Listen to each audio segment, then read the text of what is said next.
जय मसीह की। परमेश्वर का धन्यवाद हो इस समय के लिए। और मैं बताना चाहूँगी प्रेम के विषय में। 1 कुरिन्थी 13 अध्याय में से मैं पढ़ूँगी कि परमेश्वर का वचन प्रेम के विषय में किस प्रकार से बताता है। यदि मैं मनुष्यों और स्वर्गदूतों की बोलियाँ बोलूँ और प्रेम न रखूँ तो मैं ठनठनाता हुआ पीतल और झनझनाती हुई झांझ हूँ।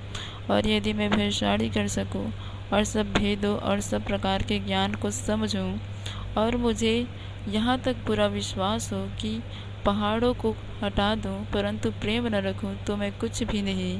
यदि मैं अपनी संपूर्ण संपत्ति कंगालों को खिला दूँ या अपनी देह जलाने के लिए दे दूँ और प्रेम न रखूँ तो मुझे कुछ भी लाभ नहीं।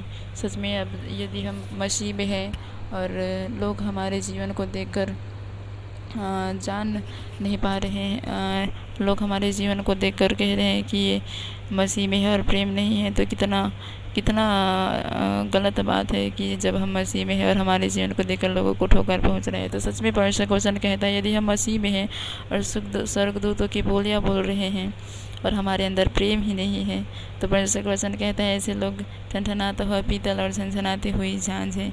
तो हमें इस प्रकार से नहीं होना है। सच में ठनठनाता हुआ पीतल का आवाज़ हमें बिल्कुल भी अच्छा नहीं लगता और झनझनाती हुई झांझ का भी आवाज़ बिल्कुल भी अच्छा नहीं लगता। भले ही आवाज़ करता है लेकिन अच्छा नहीं लगता। तो हम जब परमेश्वर के लोग हैं, हम मसीह में हैं, तो हमें प्रेम रखना सच में आवश्यक है। सच में परमेश्वर ने अपने प्रेम को इस प्रकार से हमारे जीवन में प्रकट किया कि सच में उसने हमारे जीवन के लिए अपना इकलौता पुत्र दे दिया। हम जब यूहन्ना 16:3 के 16 अध्याय में पढ़ते हैं तो परमेश्वर का वचन कहता है कि परमेश्वर ने जगत से ऐसा प्रेम रखा कि उसने अपना इकलौता पुत्र दे दिया कि जो कोई भी ईश्वर विश्वास करे वो नाश न हो परंतु अनंत जीवन पाए। तो सच में परमेश्वर ने जब अपने प्रेम को हमें दिखाया कि तो अपने इकलौते पुत्र को हमारे लिए दे दिया और इस प्रकार से अपने प्रेम को हमारे लिए प्रकट किया। तो सच में हम जब मसीह में हैं तो हमें भी प्रेम को प्रकट करना है हमारे जीवन के द्वारा और हमारे चाल चलन, हमारे बोलने के द्वारा, ताकि लोग जाने और सच में मसीह में आने पाए। और 13:3 को हम जब पढ़ते हैं तो परमेश्वर का वचन इस प्रकार से कहता है यदि मैं अपनी संपूर्ण संपत्ति कंगालों को खिला दूं या अपनी देह जलाने के लिए दे दूं और प्रेम न रखूं तो मुझे कुछ भी लाभ नहीं। सच में जब हम हमारे पास पर्याप्त हमारे पास संपत्ति है और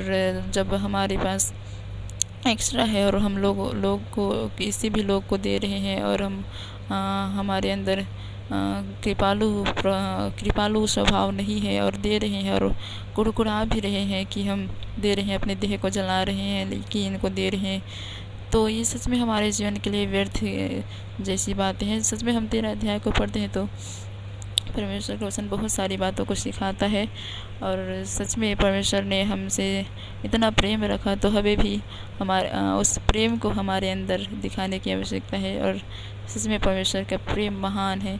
तो मैं इसी वचन को बताना चाहती थी कि परमेश्वर ने हमसे प्रेम रखा तो हमें भी प्रेम रखने की आवश्यकता है और प्रेम पूर्वक रहेंगे तभी एक दूसरे से प्रेम पूर्वक बातें करेंगे तभी हम लोग को जानेंगे कि परमेश्वर के बेटे बेटियां हैं और सच में ये नम्र और दीन है करके।